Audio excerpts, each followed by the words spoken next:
The White Ferns and Black Caps double-header against their Indian counterparts is well underway this evening. Huge crowds have been descending on Eden Park for the sell-out clash this afternoon, and more are expected to arrive for the evening session, which starts at 7 o'clock. These are the second matches of this T20 series, and it's the only chance Auckland has to see the Indian teams play this summer. We cross now to our reporter Joanna MacKenzie, who's at Eden Park. Hi Joanna, what is the latest with the White Ferns? The latest score is New Zealand women require another 17 runs with 6 wickets and 15 balls remaining. So it's getting towards the end of the match, and it looks like, I hate to say it, and maybe proved wrong, but it looks like New Zealand might get this again, which would be their second win in the T20, and that would mean that they would win the T20 series, because of course it's 3 games. Cause for celebration. Hey, we can see behind you there that there are people absolutely flooding in through the gates at the moment. How many there were there for the White Ferns game?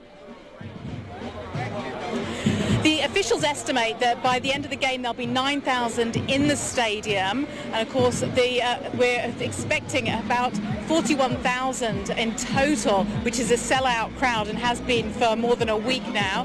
It's the trains, we're just opposite Kingsland Station here, and the trains keep on coming and they keep on belching out hundreds of people, so they just keep on coming thick and fast. We're outside Gate A, which is where there's a lot of, I don't know if you can hear the commotion behind me, but there is constant performances in the crowds behind me. There's a big queue here of people waiting to get face paints, and we've had a lot of people walking past with silver ferns and the Indian flag on their faces. We've spoken to a few. We spoke to her father Raman and his daughter Namisha, who have been here for a long time but have got a foot in both camps, which seems to be a lot of what people are telling us. They're just here for a marvellous cricket experience. Yeah, we can hear the steady drumbeat behind you there, so it seems like a pretty celebratory atmosphere. Just remind us again, Black Caps, when are we expecting the first ball?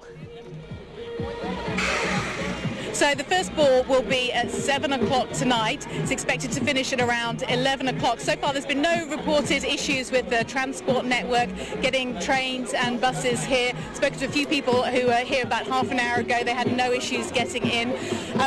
There are going to be about 40 Auckland Transport staff around the stations later on this evening when the game finishes, just to marshal people as people come out. There are some extra trains on and some extra buses as well, because it's going to be quite a task to move that many people around the city tonight when the game finishes, potentially with two New Zealand victories, because they've both been, the women's and the men's have been mirroring each other. They both unfortunately lost the one-day series, but both won the last the T20 on Wednesday, so who knows. Well, Joanna, we look forward to the good news. Thank you for joining us there. That's Joanna MacKenzie outside Eden Park.